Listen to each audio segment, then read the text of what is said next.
What is up, everybody? I'm not going to show my face. Somebody asked me how to about a video that I don't think exists on the channel. I'm going to show you how to quickly playbook things in this video, and this is going to be an actual trade from today. This is actually an A plus setup, which these don't come around every single day. So this is a really good trade. I'm going to put it in my daily report card. If you guys have not seen my coaching series, go watch that. I believe episode 4 we talk about the daily report cards. So I'm going to go ahead and put it because it was the easiest layup. I mean, there was other easier layups, but so anyways, without further ado, let's start looking at stuff by screenshotting. So first things first, I always attempt to start off with the higher time frame, which this would be overnight and RTH profiles. So and let's see. So let's go ahead and screenshot it. And then we're going to label it as 1. So we're going to quickly, well, we're not going to quite screenshot it yet. Actually, what I like to do is mark up things. So let me show you exactly what that means. Pivot 1, pivot 2, really right here too as well. And I'll be explaining this in a moment. So we're going to put this is 1. So I'm going to label it. I don't like to write on the charts. Number 2. And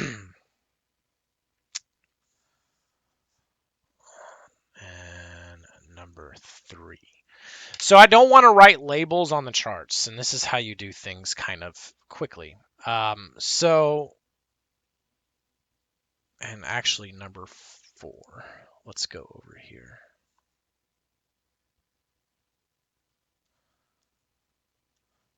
Okay. New. So we screenshot it, and I'm just going to save it as 1. And then we'll go ahead and pull up the first screenshot, which is 1. So put it here. So then I label it in this. This is Google Docs. That's where I do it. So number 1. So this is the highest time frame. I usually start from that. Number 1, multiple tests. Okay. So we have multiple tests of a 3-year gap not pictured in 1, which would be here. Extreme test high 2. Number 3, VPOC multi-day composite. Number 4, this is actually 5th. Oh, shit. 5th test into gap. This is a high probability of a push through, especially after seeing swing high on Mark 2. So this doesn't have to make sense to you guys, but it makes sense to me. So what I do is I number the charts, and then I write it up here instead of doing it on the fucking chart itself, which is just a pain in the ass because you create these little text box and shit. So we go from highest time frame to the next time frame. So what would the next time frame be? So what we need to do is zoom that down.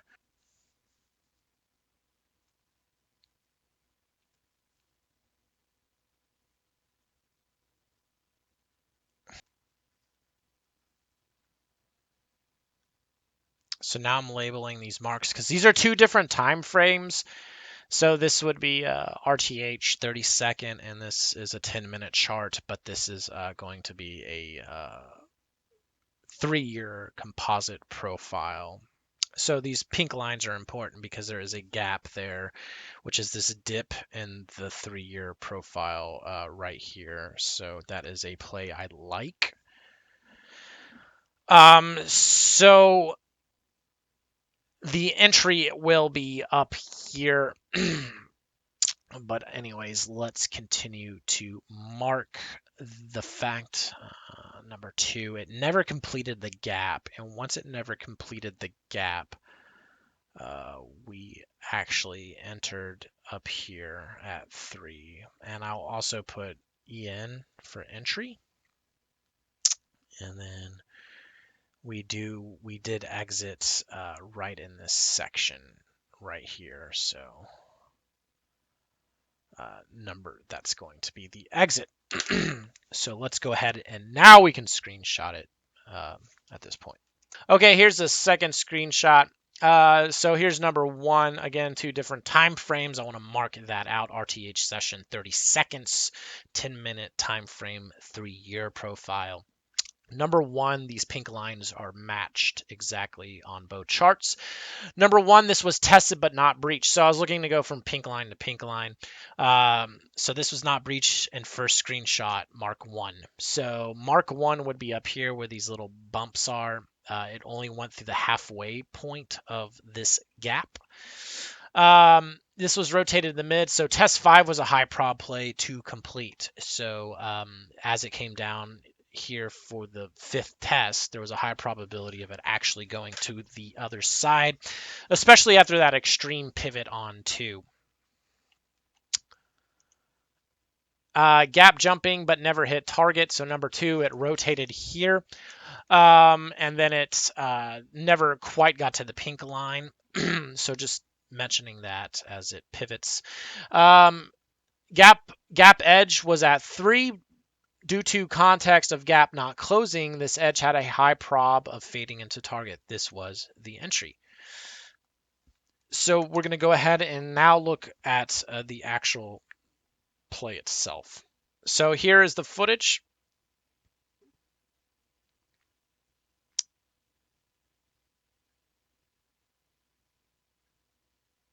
And we'll just carefully watch it. This is why it's important to record your footage.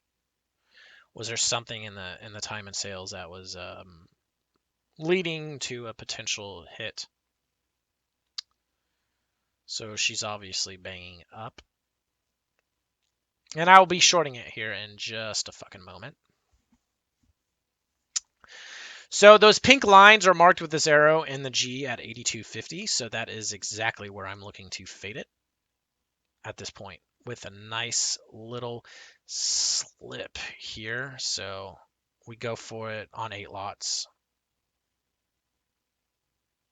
That's obviously not good, but there's a slight slipping here. It should jam down. And then we're pretty good right there. And then she just never comes back. So we do want to screenshot this and go ahead and start marking it up. So there's a small bell curve here. I do want to mark that as number 1.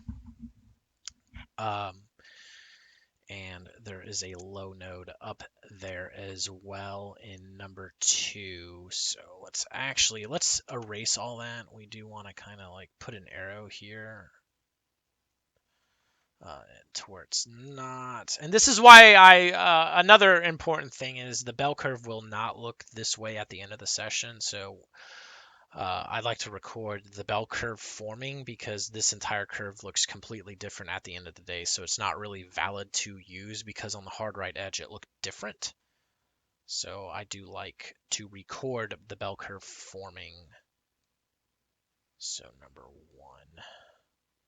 There we go. And then we're going to, and then obviously the 3-second chart or the,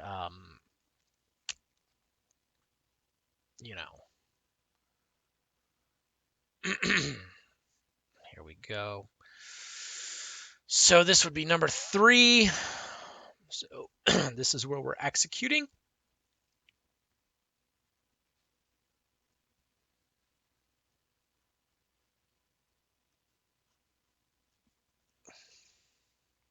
I can't really see that.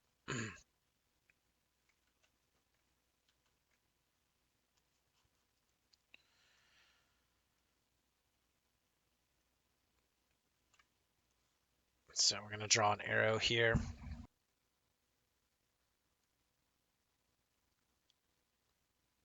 All right, quite a bit to unpack right here. So we're going to want to screenshot it and write it up. Before I forget to mention this, this is a bonus tip. So take the timestamp of the playbook entry, assuming you're recording to YouTube. So I record my sessions privately to YouTube for review, so that way I don't take up hard drive space. A lot of you guys should know this, but in case you don't, that's what I do. Create a thumbnail every day. And I use orange because it's October and it reminds me of Halloween. And then make the title, the date. But that's how I kind of like organize my live streams. So take the timestamp of the actual play and put it in the description. Save it. Pull up the link. Okay, now that we have this pulled up, anytime we want to see the actual playbook trade, we just click here and it goes right to 2 hours and 5 seconds. And then we can watch the entry play out. So that way we don't have to sift through a shitload of footage. And here you'll see me hitting that short again. And I like to do it right before the entry, maybe a minute before the entry or so. Go ahead and just watch it one more time. So I'm just waiting for it to hit up that area. And she should go at this point. Again, this is an A+ setup. For me, this was worth like actually taking a stop on it. Or just finding out if it's worth it. I mean, I would probably cut it a little earlier if it was doing some weird shit. You can see I'm covering the trade. And then she immediately starts working here right there, and she never comes back at that point. So then what I will now do is take the whatever this fucking shit is up here. I'm stupid right now. The URL, and then copy and paste it, and there you go. She is in your Google Doc playbook section. So that way, if I want to watch it, boom, I go to the video link, and then we can just click on the 205, and it's timestamped. Okay, so here we go. Number 1, small curve into 3-year gap. So I'll go ahead and show everything. So there's the 3-year gap. So this curve was perfectly meshing up in there. Now, obviously, the curve looks different here because this is at the end of the session. So this is why it's important to record the session, because this, at the time, did not look like this at the end of the session. So that micro profile was fitting perfectly in that 3-year gap. Number 2, low node. This was a sign of a potential rotation into the mean below. You did have a beautiful bell curve down here, and those tend to have gravitational pulls. This also aligned, and I spelt that aligned like shit. I don't know how to spell. With the gap edge on the 3-year, so the gap edge would be here at number 4, or the pink line at the top. So we had multiple factors of support. Number 3, we have a channel up, so it's channeling. You can see on the 3-second chart. So there's a channel up into the 3-year gap edge, which is number 4, and I mark it with the G, 3-year gap edge, which align with the channel high and low node in Mark 2. So I had multiple factors of support as well as context to fade that area. Number 5, extensive slips in this location. Not going to explain what that means. So we can kind of back up and look at the overall context of the picture in screenshot 1. So again, I like to use the letters for each screenshot. So just mark letters with little things. This is how you quick shot a playbook. And then you just kind of write it up in here. And it's so much easier than putting it on the actual screen itself. Anyways, again, I like to go higher time frame to lowest. The DOM will always be in the lowest time frame. So again, why was this a good trade? Multiple factors of support down here. In number 1, which would not go through the midsection of this gap. And then we get an extreme test high. You also have VPOC on the composite, which also will cause the trade to pull. Actually, there was no reason to even put number 3, so now that I see that. Number 4, fifth test into gap. This is a high probability of a push through, especially after swing high on Mark 2. So that's an extreme swing high, and because it's so extreme, it has a lot of force to potentially drive through there. Number 1, these pink lines signify the gap on the RTH and the 3-year charts. Gap So number 2, it never hit target. It should have. There's a high probability because there's a lot of context, and the expected value of it hitting down there is extraordinarily high because contextually it failed 4 fucking times on the higher time frame. So number 3, gap edge. Due to the context of the gap not closing, this edge was a high prob of fading into target. This was the entry. It was very A plus. And again, we come back down to here. You have a small curve. You have the low node. You have the channeling. You had slips. You had so much context and so much multiple factors of support that this is why this was an A plus setup for me. And that is how you quickly do it. Again, just to recap, just mark out 1, 2, 3, 4, 5, and just mark little areas on the chart like so. And each screenshot you want to start over at 1, and then just label it in your Google Docs. And it really doesn't take that much time. Obviously, it took me a moment to write this up, which you guys didn't see because I edited it all out. But that is how you quickly do it. And then what I would do, here's a bonus tip. What I would do is get into a meditative state through a lot of breathing or whatever, and I want to be extremely relaxed. Or I could listen to something like Theta Wave, Theta Wave. So listen, just Google Theta or YouTube Theta Wave. One that I really like is this 8-hour loop. So I like this. I'll put it in the description below. Theta Wave 2.0, pure theta frequency. Theta is a wave state your brain will be in when you're relaxed. I use a gamma wave for concentration today, which I really liked. Gamma wave helps with focus, just kind of sidestepping. So you can listen to this or a stream or something, whatever you can do to get relaxed. And then once you relax, you want to kind of visualize everything. You want to run through this and just close your eyes and visualize every little thing. And you're visualizing the trade, and you want to do it multiple times as you scroll through this. Because it's one thing to,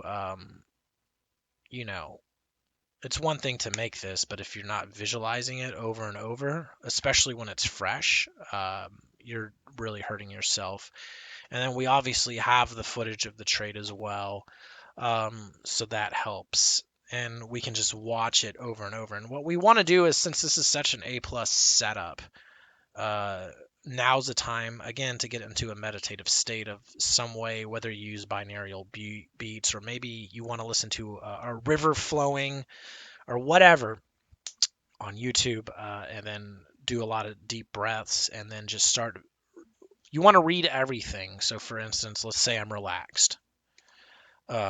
So what I'll do is I'll go number 1, multiple test of 3-year gap, not picture. The gap never jumped. So I know what exactly that looks like. And now what I'm going to do is just visualize that. I'm visualizing those tests, those pivots. I'm visualizing the tests and the pivots and how they lead to context. I'm visualizing how 4 tests in that area with the gap never jumping is, there's bound to be a jump on the next test depending on what happens. So number 2, there's an extreme test high. That is such an extreme blowout test that I've seen this sort of pattern on smaller time frames. And now I'm visualizing what that looks like on smaller time frames. But this is a larger time frame, and I'm visualizing how this smaller time frame pattern is panning out on a bigger time frame and how the gap could jump because of that extreme move. VPOC multiple, we talked about that, really doesn't matter. I kind of fucked that up. Number 4, 5th test into gap. This is a high probability of push through, especially after swing high on Mark II. So now I'm just visualizing how these multiple days, this 2-day time frame as well as the overnight time frame, I'm just sort of visualizing how this trade is panned out over multiple days, and since it's such a high time frame, the probabilities of it working are extremely high. So I'm just like picturing it in my head and closing my eyes, and then I would do the same thing here, and then I would do the same thing on the execution. And I just want to just constantly relive that. And then it's good to do it at the end of the week and take each playbook trade from each day and just visualize it, rewatch the executions, and then you want to do it at the end of the month as well. And that really does help, and that's where you're going to get the most from it. But that's how you quickly do this. I hope you guys enjoyed that video, and we'll see you in the next one.